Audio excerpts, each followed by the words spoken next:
Hello student, नमस्कार। मैं हितेश कुमार आप सभी का स्वागत करता हूं अपने यूट्यूब चैनल HTC लरी पर। आज आप लोगों को 9th क्लास के बायोलॉजी में कोशिका का पार्ट 3 पढ़ाने वाले हैं। दोस्तों, इससे पहले कोशिका का 2 पार्ट्स हम लोग पढ़ चुके हैं। यदि आप उस वीडियो को नहीं देखे हैं तो कृपया मेरे चैनल पर जाकर सबसे पहले उस वीडियो को देख लें, ताकि आपको इस वीडियो में आज हम लोग जो भी चीज़ पढ़ने वाले हैं वो अच्छी तरह से समझ में आ जाए। तो आज के इस पार्ट्स में हम लोग कोशिकांग के बारे में पढ़ने वाले हैं। कोशिकांग, जिसे अंग्रेजी में सेल ऑर्गेनल बोलते हैं, और हम इस सारे सेल ऑर्गेनल्स को इमेज के साथ आज हम लोग पढ़ेंगे डिटेल्स में। तो आइए शुरू करते हैं। दोस्तों, आपको सबसे पहले बता दें, ये हमारा एक कोशिका का चित्र है। इस कोशिका में अंदर ये बाहर से ये जो झिल्ली है, इस बाहर वाले झिल्ली को हम लोग कोशिका झिल्ली कहते हैं। कोशिका झिल्ली, अंग्रेजी में सेल मेम्ब्रेन। इसके अंदर जो ये लिक्विड्स भरा हुआ है, ये सारे लिक्विड्स जो हैं, ये लिक्विड्स कहलाते हैं साइटोप्लाज्म, जीव द्रव्य। आपको एक रचना दिखाई दे रही है, ये रचना है आपका माइटोकॉन्ड्रिया। यहाँ पे एक रचना ये दिखाई दे रही है, ये है आपका न्यूक्लियस, और न्यूक्लियस के अंदर DNA पाया जाता है।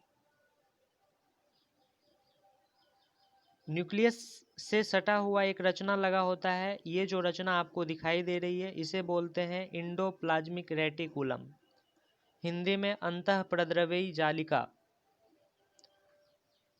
ये है आपका लाइसोसोम। ये जो आपको दिख रहा है, ये रचना आपका है गोल्जी एपरेटस, हिंदी में बोलते हैं इसे गोल्जी बॉडी या गोल्जी काय। इस पूरे कोशिका में छोटी छोटी इस तरह से दानेदार रचना दिखाई दे रही है। ये दानेदार रचना आपका राइबोसोम है, जो कि कोशिका का सबसे छोटा अंग अर्थात सबसे छोटा कोशिकांग राइबोसोम होता है। तो इस तरह से आज हम लोग यही सब कोशिकांग के बारे में डिटेल्स में पढ़ने वाले हैं। तो आइए दोस्तों, शुरू करते हैं। आपको बता दें दोस्तों कि जो कोशिका है वो चारों ओर से एक झिल्ली से घिरी होती है। ये बाहरी झिल्ली कोशिका झिल्ली कहलाती है, और पादप कोशिकाओं में एक झिल्ली के बाहर भी एक झिल्ली पाई जाती है, जिसे कोशिका भित्ति कहते हैं। और इस कोशिका झिल्ली के अंदर जीव द्रव्य भरा होता है, और उस जीव द्रव्य में कोशिका द्रव्य भी आता है और केंद्रक द्रव्य भी आता है। और इसी जीव द्रव्य में जितने भी कोशिकांग हैं या फिर DNA RNA, सब इसी जीव द्रव्य में रहते हैं। तो आइए एक एक करके सबके बारे में हम लोग चर्चा करते हैं। तो सबसे पहला कोशिकांग हम लोग पढ़ रहे हैं कोशिका झिल्ली। इसे अंग्रेजी में सेल मेम्ब्रेन बोलते हैं, या प्लाज्मा मेम्ब्रेन भी इसे कहते हैं। दोस्तों, यह झिल्ली जो है जंतु एवं पादप दोनों में पाया जाता है। जंतु एवं पादप दोनों में झिल्ली पाया जाता है। यह झिल्ली अर्ध पारगम्य होता है, जिसे अंग्रेजी में सेमी परमिएबल बोलते हैं। सेमी परमेएबल का मतलब है कि ये जो झिल्ली होती है, ये झिल्ली अपने अंदर से वैसे पदार्थों को ही जाने देगा जिससे इस कोशिका को जरूरत है। अर्थात कुछ ही वस्तुओं को अपने अंदर आने देता है और जाने देता है। इसीलिए इस झिल्ली को हम लोग चयनात्मक पारगम्य झिल्ली भी बोलते हैं। चयनात्मक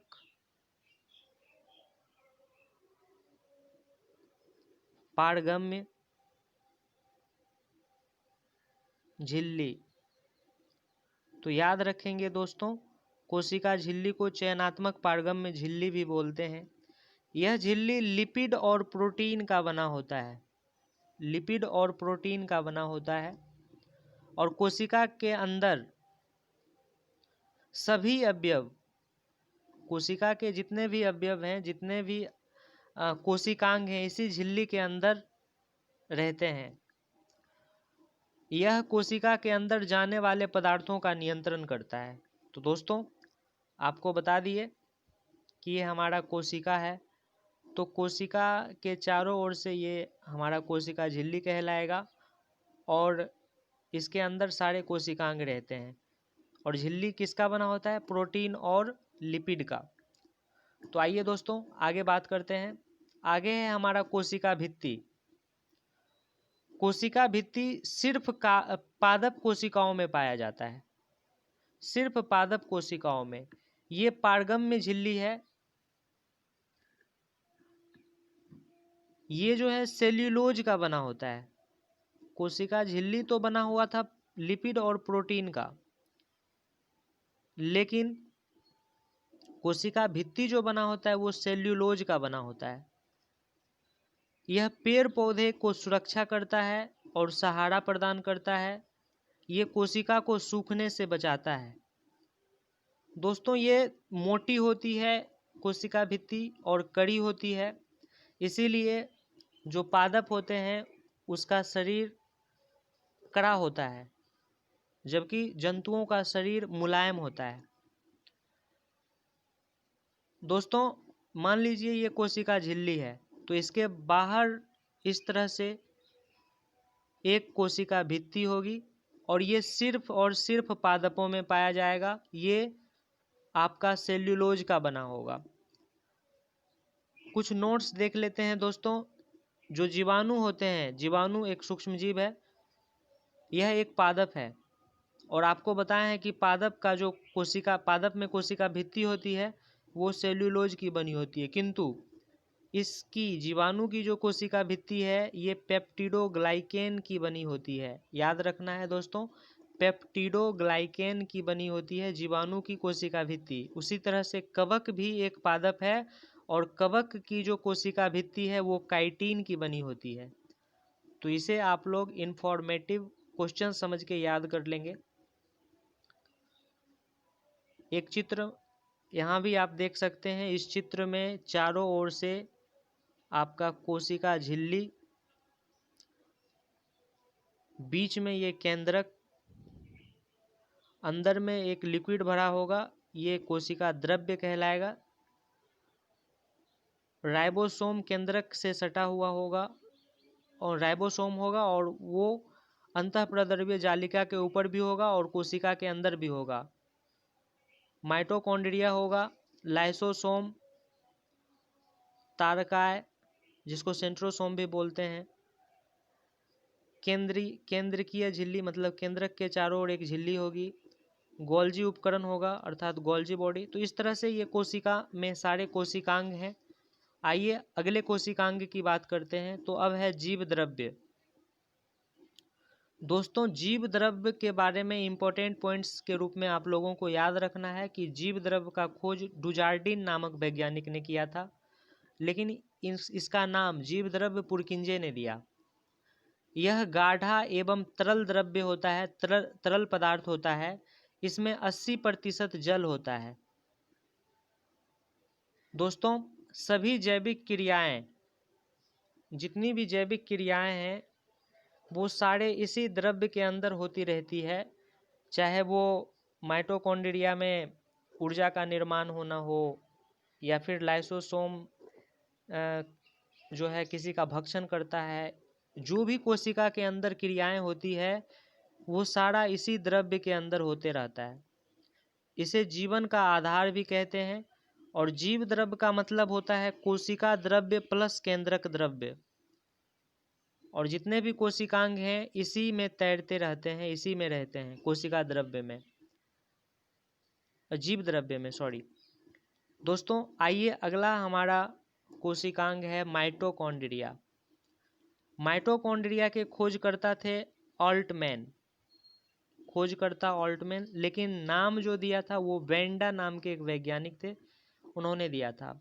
दोस्तों ये इसी माइटोकॉन्ड्रिया में ऑक्सीशोषण होता है। आप लोग को 10th क्लास में पढ़ाया जाएगा कि ऑक्सीशोषण जो कि माइटोकॉन्ड्रिया के अंदर होता है, ऑक्सीजन जो है इसके अंदर जाता है और वहाँ पे ग्लूकोज टूटकर ऊर्जा का निर्माण करता है।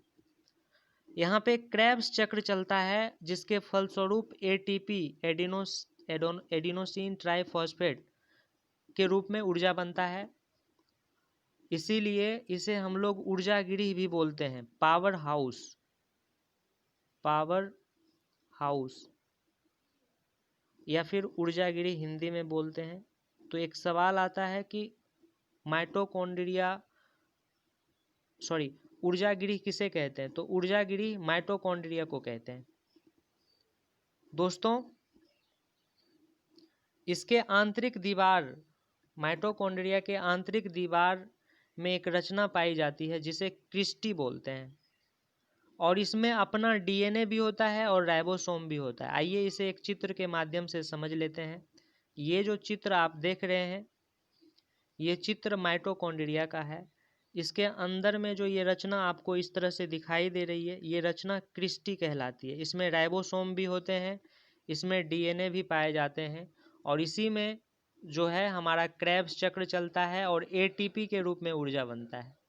तो दोस्तों, ये आपका माइटोकॉन्ड्रिया का चित्र है, इसे आप लोग ध्यान में रखेंगे। इसमें डीएनए भी पाया जाता है और राइबोसोम भी पाया जाता है। केंद्रक के अलावा आप लोग को बताएंगे डीएनए केंद्रक में भी पाया जाता है, लेकिन माइटोकॉन्ड्रिया के अंदर भी डीएनए पाया जाता है, और इसके अंदर ये जो रचना है इसे हम लोग क्रिस्टी कहते हैं। तो आप लोग को याद रखना है। दोस्तों, आइए अगले कोशिकांग की बात करते हैं। तो अगला कोशिकांग है गोल्जी उपकरण, जिसे गोल्जी काय भी कहते हैं। इसके खोजकर्ता कैमिलो गोल्जी थे। 1898 में इन्होंने गोल्जी उपकरण की खोज की। इसी गोल्जी उपकरण को पादप कोशिकाओं में डिक्टियोसोम के नाम से जाना जाता है। डिक्टियोसोम। दोस्तों, यह जो है गोल्जी उपकरण, ये आरबीसी, हम लोगों के जो आरबीसी है, स्तनधारी के आरबीसी, जीवाणु और नील हरित शैवाल में नहीं होता है। याद रखेंगे, हमारे आरबीसी में, जीवाणु में और नील हरित शैवाल में गोल्जी उपकरण नहीं होता है। चारों ओर झिल्ली से घिरी हुई अनेक समांतर नलिकाएं होती है, जिसे सिस्टर्नी, ये सिस्टर्नी के समूह की तरह होता है, इसे सिस्टर्नी भी कहते हैं। दोस्तों, यह हमारा मुख्य श्रवण अंगक है। श्रवण अंगक मतलब सिक्रेशन, ये परिवहन का कार्य करता है, इसीलिए इसे यातायात प्रबंधक कहते हैं। आपको इसमें मुख्य पॉइंट्स याद रखना है कि गोल्जी उपकरण का काम होता है परिवहन करना। मान लीजिए कि हमारे शरीर में माइटोकॉन्ड्रिया में ऊर्जा बनता है। अब ये ऊर्जा बनता है तो हम जिस बॉडी के जिस पार्ट्स से काम करते हैं उस पार्ट्स को अधिक ऊर्जा की ज़रूरत होती है। तो ये गोल्जी उपकरण अलग अलग कोशिकाओं से ऊर्जा को लेकर हमारे उस पार्ट्स को देता है जहां ऊर्जा की अधिक आवश्यकता पड़ती है, इसीलिए इसे यातायात प्रबंधक बोलते हैं। ये परिवहन का काम करता है।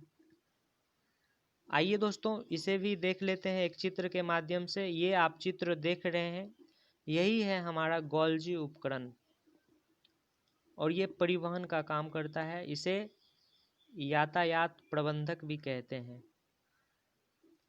तो याद रखना है। आगे बढ़ते हैं। अगला है रसधानी। अगला कोशिकांग है रसधानी, जिसको वैक्यूल्स बोलते हैं। दोस्तों, यह टोनोप्लास्ट नामक एक झिल्ली से घिरी होती है।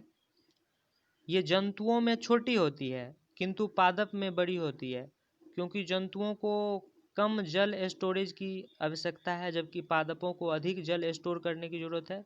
ये जल को स्टोर करता है, जल को संचित करता है, और यह स्फीति तथा कठोरता प्रदान करता है। तो आप लोगों को याद रखना है कि जो रसधानी होती है वो पादप में बड़ी होती है और जंतु में छोटी होती है। इसके बाहरी झिल्ली को, ये झिल्ली से घिरी होती है जिसे टोनोप्लास्ट कहते हैं। तो इतना बात आप लोगों को रसधानी के बारे में याद रखना है। अब है तारककाय। तारककाय जिसको हम लोग अंग्रेजी में सेंट्रोसोम कहते हैं। इस सेंट्रोसोम के खोजकर्ता बोवेरी नामक वैज्ञानिक थे।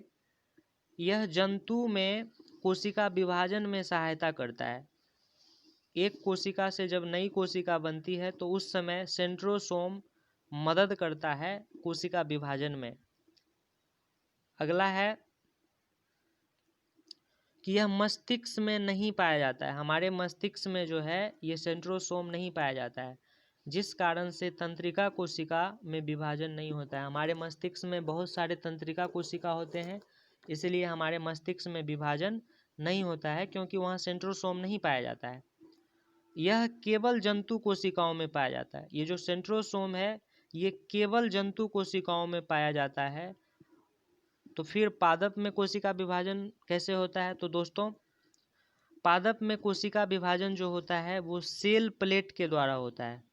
जंतु में तो होता है तारककाय अर्थात सेंट्रोसोम के द्वारा, लेकिन पादप में जो कोशिका विभाजन होता है वो सेल प्लेट के द्वारा होता है। दोस्तों, यह प्रचलन अंगक सीलिया का निर्माण करता है और फ्लैजिला इसको बनाता है, इसके निर्माण में भाग लेता है। तो आपको याद रखना है सेंट्रोसोम सीलिया और फ्लैजिला बनाने में मदद करता है।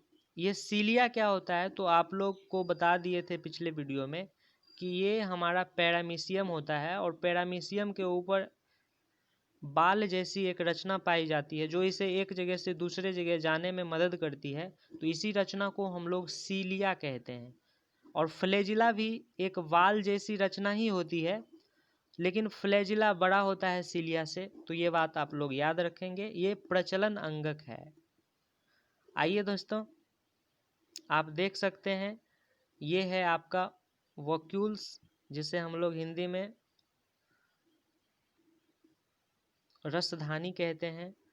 और ये रसधानी के चारों ओर जो ये झिल्ली लगी हुई है, इस झिल्ली को हम लोग टोनोप्लास्ट कहते हैं। तो इसे आप लोग याद रखेंगे। एक बार आप लोग रिवीजन कीजिए इसमें कौन कौन सा अंगक क्या कहलाता है। तो दोस्तों, ये 1 नंबर में जो आपको दिखाई दे रहा है ये अंदर वाला, ये है आपका केंद्रिका। 2 नंबर में जो आपको दिखाई दे रहा है ये है आपका केंद्रक और इसके बाहर ये झिल्ली लगी हुई है। 3 नंबर में जो आप देख रहे हैं ये है आपका गोल्जी बॉडी, सॉरी अंतःप्रद्रवी जालिका। ये जो है आपका अंतःप्रद्रवी जालिका है। 4 नंबर ये आपका लाइसोसोम है।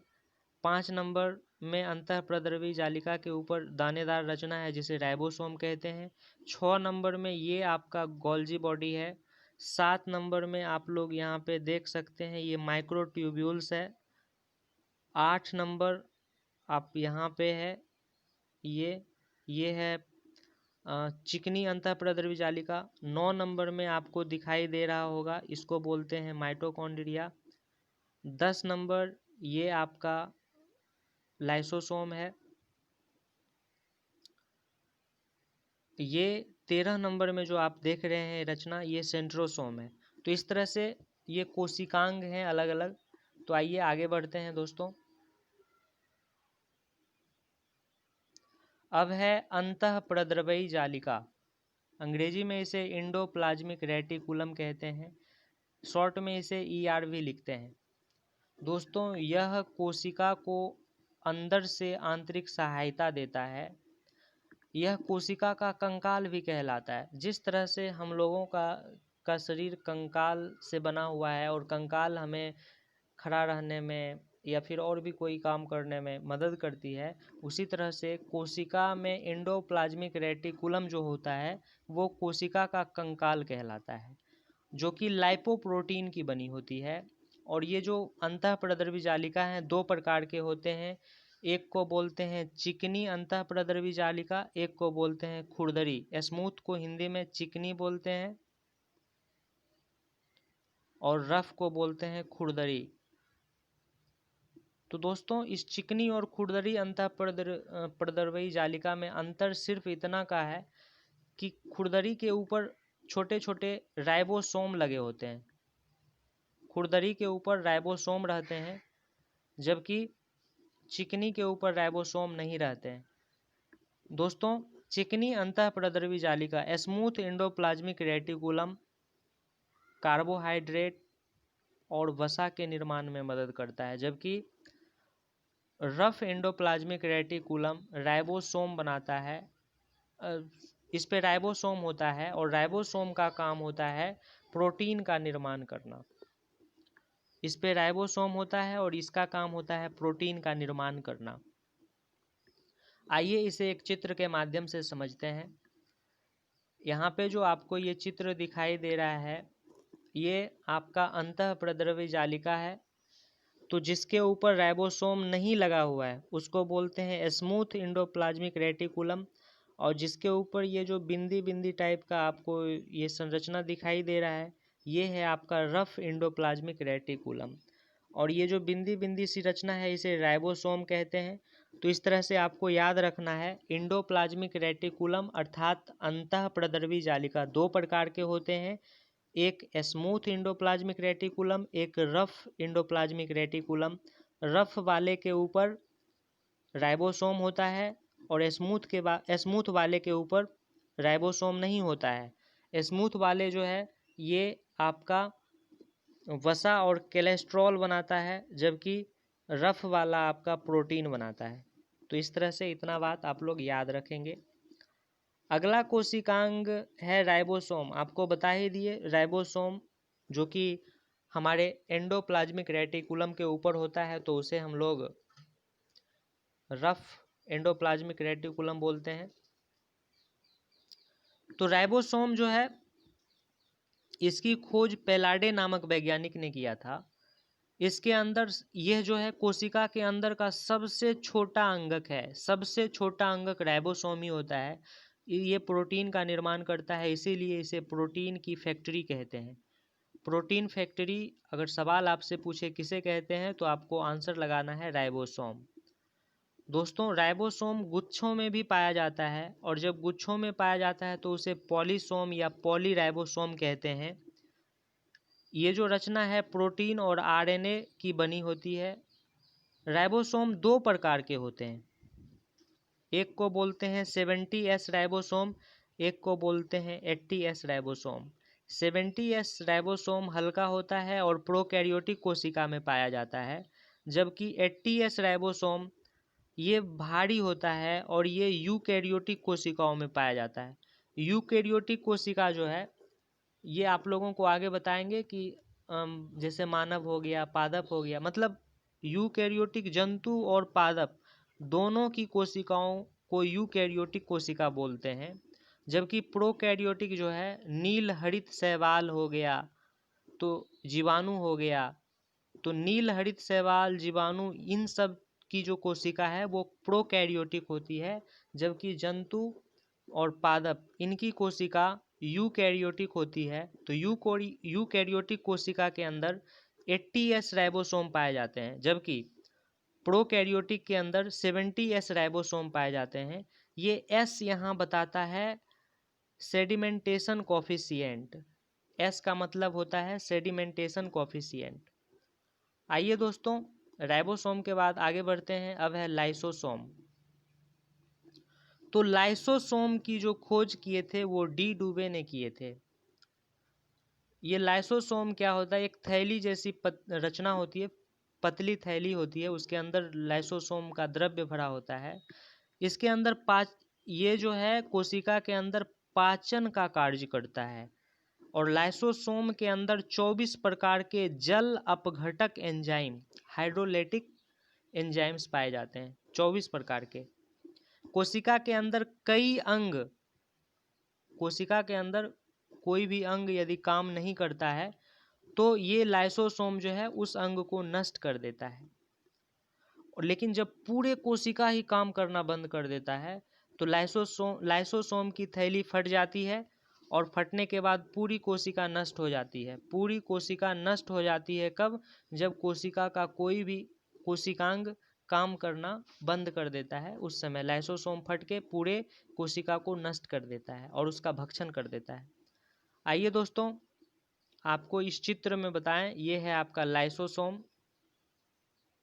जिसे यहाँ पे दिखाया गया है। इसके अंदर 24 प्रकार के जल अपघटक एंजाइम्स पाए जाते हैं और ये कोशिका में भक्षण का कार्य करता है। जो कोशिकांग काम नहीं करते हैं, ये हाइड्रोलाइटिक एंजाइम उसे भक्षण कर लेता है, नष्ट कर देता है।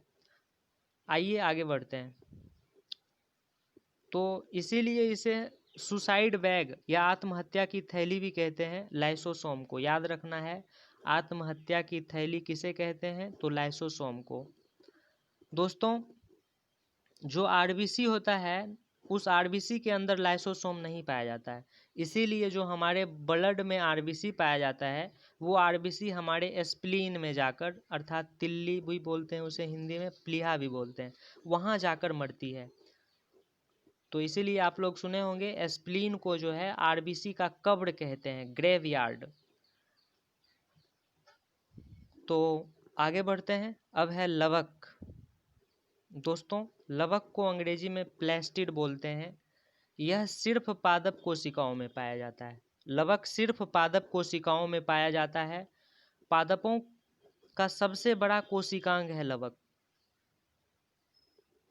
और ये जो लवक हैं, ये 3 प्रकार के होते हैं। एक को बोलते हैं क्लोरोप्लास्ट, एक को बोलते हैं ल्यूकोप्लास्ट, एक को बोलते हैं क्रोमोप्लास्ट। हिंदी में बात करें तो हरित लवक, अवर्णी लवक और वर्णी लवक। तो आइए सबसे पहले बात करते हैं हरित लवक की। हरित लवक यह भोजन के निर्माण का काम करता है। दोस्तों, इस हरित लवक में ही क्लोरोफिल पाया जाता है, क्लोरोफिल नामक वर्णक, जो सूर्य के प्रकाश को अवशोषित करता है और पत्तियों में फिर कार्बन डाइऑक्साइड जमीन से जल लेकर भोजन का निर्माण करता है। और भोजन का निर्माण करता है, इसीलिए इसे पादपों का रसोई घर भी कहते हैं, हरित लवक को, क्योंकि यहाँ पे प्रकाश संश्लेषण की क्रिया होती है और भोजन का निर्माण होता है। तो हरित लवक के बारे में इतना पॉइंट्स आप लोगों को याद रखना है। उसके बाद है अवर्णी लवक। अवर्णी लवक, अवर्णी लवक पौधे के वैसे भागों में पाए जाते हैं जहाँ सूर्य का प्रकाश सीधे नहीं पहुँच पाता है, जैसे जड़ हो गया, फल हो गया, इसमें पाए जाते हैं। यह भोजन को संग्रहित करके रखता है, भोजन का संग्रहण करता है, स्टार्च, प्रोटीन, वसा इसके रूप में भोजन का संग्रहण करता है। तो इसे याद रखेंगे, ये है आपका ल्यूकोप्लास्ट अर्थात अवर्णी लवक। और तीसरा आता है आपका वर्णी लवक, जिसे हम लोग क्रोमोप्लास्ट कहते हैं। ये विभिन्न रंग प्रदान करते हैं, फूलों में, बीजों में ये विभिन्न रंग प्रदान करते हैं। आप लोग सुने होंगे गाजर जो है वो लाल रंग का होता है कैरोटीन के कारण। गाजर का रंग जो लाल होता है ना दोस्तों, वो कैरोटीन के कारण होता है। चुकंदर में बीटानिन, टमाटर या मिर्च में लाइकोपिन, फूलों का रंग जो पीला होता है उसमें जेंथोफिल, शैवाल का जो रंग होता है वो रेडोप्लास्ट के कारण होता है। तो ये आप लोगों को एडिशनल रूप से याद रखना है। आइए दोस्तों, हम लोग देख लेते हैं। ये है आपका क्लोरोप्लास्ट, हिंदी में हरित लवक बोलते हैं, क्रोमोप्लास्ट वर्णी लवक, ल्यूकोप्लास्ट अवर्णी लवक। तो यहाँ पे इसका ये इमेज दिखाया गया है, कंटेन्स क्लोरोफिल्स पिगमेंट, और यहाँ पे फोटोसिंथेसिस की क्रिया होती है। ये हमारे ग्लूकोज को स्टोर करता है और प्रोड्यूस भी करता है। क्रोमोप्लास्ट की अगर बात करें तो ये जो है रेड कलर का, ऑरेंज, येलो कलर का पिगमेंट जो है इसमें रहता है। ये इस रंग प्रदान करता है फूल को और फल को। दोस्तों, आगे है आपका ल्यूकोप्लास्ट। इसमें कोई भी पिगमेंट नहीं होता है और ये स्टोर का काम करता है, स्टार्च का स्टोर करता है, मतलब भोजन को स्टोर करता है, ऐसा भी कह सकते हैं। आइए दोस्तों आगे बढ़ते हैं। अब है माइक्रोट्यूब्यूल्स। माइक्रोट्यूब्यूल्स जो है ये छोटी नलिकाकार रचना होती है ये कोशिका विभाजन जब होता है सेंट्रोसोम के द्वारा तो स्पिंडल का निर्माण करता है, साथ ही साथ सीलिया और फ्लैजिला के निर्माण में भी भाग लेता है। आप लोग को बता ही दिए, सीलिया जो है आपका पैरामीशियम के बाहर एक केस जैसी रचना होती है। तो ये आपका जो यहाँ इमेज दिखाया गया है यही है आपका माइक्रोट्यूब्यूल्स। तो इसे आप लोग बस याद रखेंगे। अब है बहुत ही इम्पोर्टेंट कोशिकांग, जिसे हम लोग केंद्रक कहते हैं। केंद्रक या न्यूक्लियस। जिस तरह से हम लोगों के शरीर को कंट्रोल करता है हमारा मस्तिष्क, तो उसी तरह से केंद्रक जो है पूरे कोशिका में हो रहे गतिविधियों को कंट्रोल करता है। इसीलिए तो हम लोग केंद्रक को ब्रेन ऑफ सेल कहते हैं। ब्रेन ऑफ सेल केंद्रक होता है। दोस्तों, इसके खोजकर्ता रॉबर्ट ब्राउन थे। इसके अंदर गाढ़ा अर्ध तरल द्रव्य भरा होता है जिसे केंद्रक द्रव्य कहते हैं। और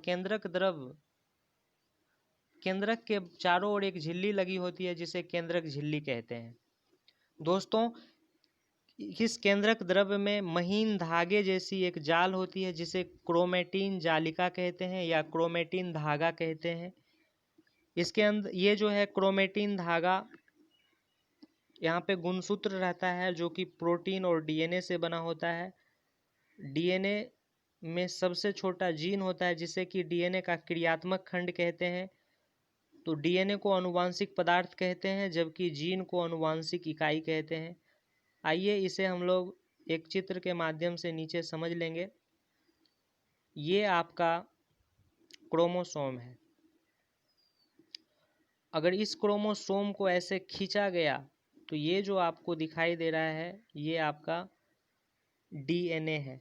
DNA deoxy ribo nucleic acid. और आप लोग जो इस तरह का ये रचना देख रहे हैं यही है आपका जीन। आप लोगों को एक टॉपिक पढ़ाया जाएगा स्पेशली डीएनए और आरएनए, तो उसमें हम इसके बारे में डिटेल्स में चर्चा करेंगे। तो आइए अब हम लोग जान लेते हैं गुणसूत्र के बारे में। तो दोस्तों, गुणसूत्र, ये गुणसूत्र को हम लोग अंग्रेजी में क्रोमोसोम कहते हैं। यह केंद्रक के अंदर पाई जाने वाली रचना है। मनुष्य की कोशिकाओं में इसकी संख्या 23 जोड़ी अर्थात 46 होती है।